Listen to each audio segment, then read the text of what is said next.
کہ ایک شخص ہے عیسائی اور وہ اس دور کا حکیم ہے، حکیم بھی ہے اور کیمسٹ بھی ہے، علم کیمیا بھی جانتا ہے، کیمسٹری بھی جانتا تھا، اور وہ حاکم شام کا ملازم، اور اس سے یہ مشورہ کیا گیا کہ ایسا زہر بناؤ کہ جو چند لمحوں میں اثر کرے۔ وہ زہر بنا، پہلی بار وہ زہر ایجاد ہوا اور وہ زہر زمرد کو پیس کر بنایا گیا، اس لیے زہر وہ سبز زہر کہلاتا ہے، اور وہ اتنا قاتل زہر بنا تھا کہ اس کے لیے علامہ مجلسی نے معصوم کے بیان سے لکھا ہے کہ اگر اس زہر کی ایک چٹکی سمندر میں پھینک دی جاتی تو سمندری مخلوقات سب مر جاتی، ایک چٹکی۔ اس شخص کا نام ہے ابن آسال، جس نے یہ زہر ایجاد کیا۔ یہی زہر مدینے آیا 11 ہجری میں، امام حسن سے پہلے یہ زہر استعمال کیا گیا۔ اسی بات کو میر نے کہا قتل ہوا ہے، قتل، وفات نہیں ہے، قتل ہے، قتل۔ اس کو محدث دہلوی نے، ظاہر کہ ایک حقیقت ہے، صحیح مسلم اور صحیح بخاری میں یہ ہے کہ آخری وقت پیغمبر کا یہ عالم تھا، کروٹ لیتے تھے اور کہتے تھے میرے سینے میں آگ لگی، میرے سینے میں شعلے اٹھے۔ تو کسی کی حدیث ہے، نام لکھا ہوا ہے حدیث کی کتاب میں، وہ خاتون کہتی ہیں کہ کئی مشک پانی پیغمبر کو بٹھا کر سر سے مشکیں الٹ دی گئیں، اتنا پانی پیغمبر پہ ڈالا گیا۔ اس کے بعد بھی کہتے تھے میرے سینے سے آگ اٹھ رہی، میرے سینے سے آگ۔ اب سوچئے کہ کیا چیز بنائی گئی ہے۔ محدث دہلوی کہتے ہیں کہ دنیا میں سب سے بڑا عہدہ شہادت ہے، سب سے بڑا عہدہ۔ 1,24,000 انبیاء کے فضائل اور فضیلتیں رسول خدا کو اللہ نے عطا کر دیں، ایک فضیلت بچ جاتی جسے شہادت کہتے ہیں تو پیغمبر کی فضیلت میں کمی آ جاتی کہ پیغمبر نے شہادت نہیں پائی۔ کتاب چھپی ہوئی بازار میں ملتی ہے، میں ترجمے کی، ایک صفحے پہ عربی لکھی ہے محدث دہلوی اور ایک طرف اردو لکھی ہے۔ شیعوں کے یہاں بھی کتاب ملے گی، سنی کے یہاں بھی ملے گی۔ وہ لکھتے ہیں شہادت 2 طریقے سے ہوتی ہے، ایک شہادت سری ہے، ایک شہادت جہری ہے، ایک شہادت ظاہری، ایک شہادت باطنی۔ شہادت کی 2 قسمیں ہیں، 2 طریقے سے شہادت ہوتی ہے، ایک پوشیدہ شہادت، ایک ظاہر شہادت۔ پھر وہ تشریح کرتے ہیں جو ظاہری شہادت ہوتی ہے وہ تلوار سے ہوتی ہے جس میں لہو بہتا ہے، ایک شہادت جو پوشیدہ ہوتی ہے وہ زہر سے ہوتی ہے۔ اللہ نے طے کیا کہ اپنے حبیب کو شہادتوں کا دونوں رتبہ دیا جائے، یعنی خون بھی ہو، گلا بھی کٹے اور زہر بھی ہو۔ اس لیے اللہ نے نبی کو شہادت 2 نواسوں کے ذریعے سے دی، ایک نواسے کو زہر دیا گیا، ایک نواسے کا گلا کاٹا گیا۔ اور آخری لفظ وہ یہ لکھتے ہیں کہ حسن کی شہادت رسول خدا کی شہادت ہے، امام حسین کی شہادت رسول خدا کی شہادت ہے۔ یہ ایک اہل سنت کے محدث کا بیان سمجھیے کہ بہت قیمتی بیان ہے، بین الاقوامی بیان ہے، اس سے بڑا کوئی بیان نہیں ہو سکتا۔ اس میں سب کچھ چھپا ہوا ہے، اس میں سب کچھ چھپا ہوا ہے۔ اور رہ گیا یہ کہ قرآن سے ثابت کرے۔ سورہ احزاب میں اللہ نے کہا کہ اگر پیغمبر مر جائے یا قتل کر دیا جائے تو اس کے معنی دونوں چیزیں موجود تھیں، قتل بھی اور موت بھی۔ موت اور ہے، قتل اور ہے، دونوں الگ الگ چیزیں، لیکن اللہ نے اپنی آیت میں نبی کے لیے دونوں لفظ کہہ دیے۔ اس کے معنی موت بھی ہے اور قتل بھی ہے۔ آیت کہہ رہی، اور اس آیت کو جناب سیدہ نے دربار میں پڑھا بھی۔ سورہ احزاب میں اللہ نے کہا کہ اگر پیغمبر مر جائے یا قتل کر دیا جائے تو اس کے معنی دونوں چیزیں موجود تھیں، قتل بھی اور موت بھی۔ موت اور ہے، قتل اور ہے، دونوں الگ الگ چیزیں، لیکن اللہ نے اپنی آیت میں نبی کے لیے دونوں لفظ کہہ دیے۔ اس کے معنی موت بھی ہے اور قتل بھی ہے، آیت کہہ رہی، اور اس آیت کو جناب سیدہ نے دربار میں پڑھا بھی۔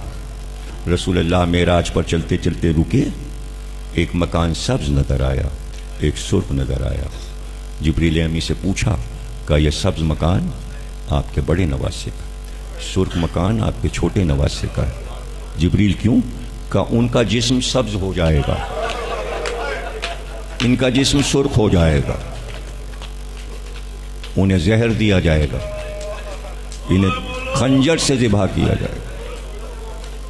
دونوں نواسوں کی شہادت، آج جو لوگ شریعت اور دین کی باتیں کرتے ہیں، یہ ان دونوں شہادتوں کا ظہورہ ہے۔ یہ جو کچھ باقی رہ گیا، یہ دونوں شہزادوں کی قربانیاں ہیں۔ اور یہ بھی حدیث سرکار کی ہے، یا علی نہیں مرتا کوئی نبی، بہت مشہور حدیث ہے، نہیں مرتا کوئی نبی کہ اسے یا زہر سے قتل کیا گیا ہو یا تلوار سے قتل کیا، کوئی نبی اپنی موت نہیں مرتا۔ اور پھر فرمایا، یا علی کسی نبی کا وصی اپنی موت نہیں مرتا یہاں تک کہ اسے قتل کیا گیا ہو یا اسے زہر دیا گیا ہو۔ بس یہاں پر ایک نازک منزل آ گئی، کہتے ہیں امام حسن کو زہر دیا گیا، امام حسین کو تلوار سے شہید کیا گیا، لیکن میرے مولا علی کو جو تلوار ماری گئی وہ اسی زہر میں بجھی ہوئی تھی،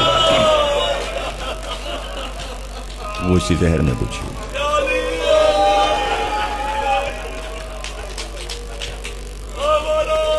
آج تک دنیا میں یہی دو طریقے رائج ہیں، یا زہر سے مار دیا جاتا ہے یا تلوار سے مار دیا جاتا ہے، لیکن دنیا میں زہر دیا جاتا ہے تو وہ چھپ جاتا ہے، لیکن یہ تو ازل سے اللہ نے ظاہر کر دیا تھا کہ چونکہ زہر سبز ہوگا، اس لیے حسن نے سبز کپڑے پسند کر کے یہ بتا دیا تھا کہ جس وقت ہم دنیا سے جا رہے ہوں گے ہمارا جسم سبز ہو جائے گا، ہمارا جسم سبز ہو جائے گا۔ اور حسین نے بتا دیا کہ جب ہم دنیا سے جا رہے ہوں گے تو پورا جسم سرخ ہو جائے گا۔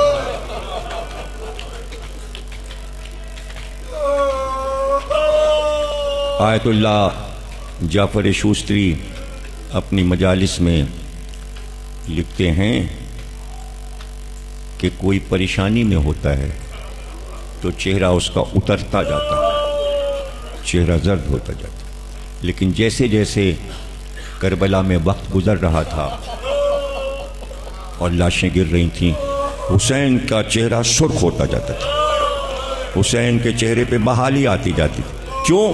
اس لیے کہ حسین کا چہرہ جو اظہار مسرت کر رہا تھا کہ اب وقت میری شہادت کا اور قریب ہو گیا، اور قریب ہو گیا، اب چند لمحے رہ گئے۔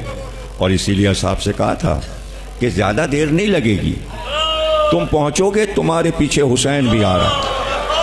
اصحاب خوش ہو گئے تھے، حسین نے جب یہ کہا ہم بھی آ رہے ہیں۔ بس یہ ایک عجیب بات ہے کہ اس شہادت میں ایک حیران کن منزل جو آئی، وہ حیران کن منزل ہے علی اصغر کا آنا۔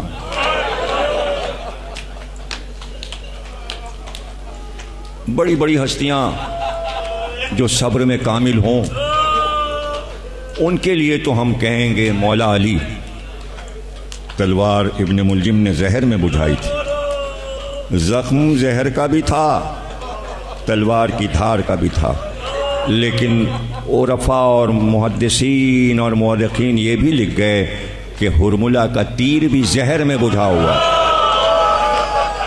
یہ حیران کن بات۔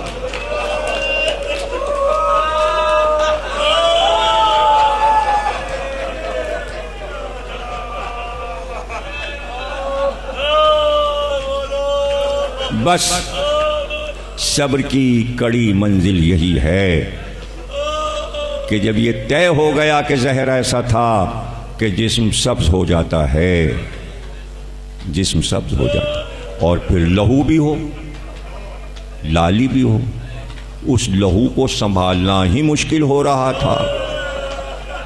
معصوم لہو، اس میں رباب کا لہو بھی شامل ہے، حسین کا لہو بھی شامل ہے۔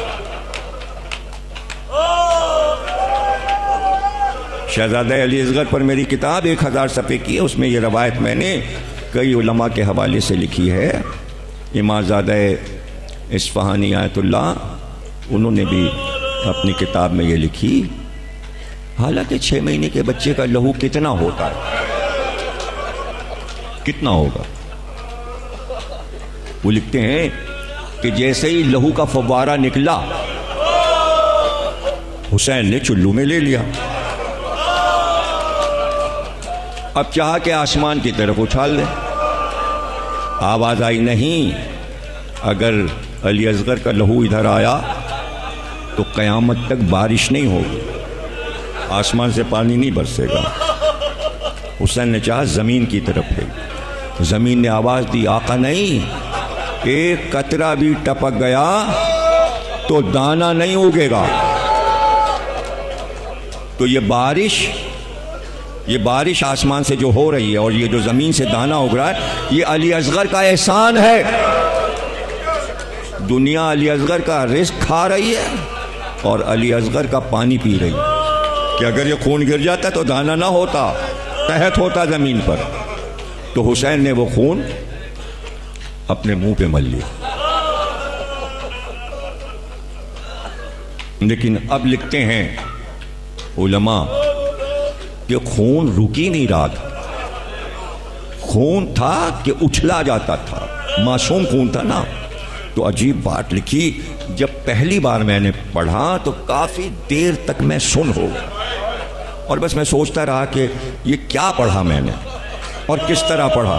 بس حسین چلو میں خون لیتے جاتے تھے اور علی اصغر کے کپڑوں پہ مرتے جاتے تھے۔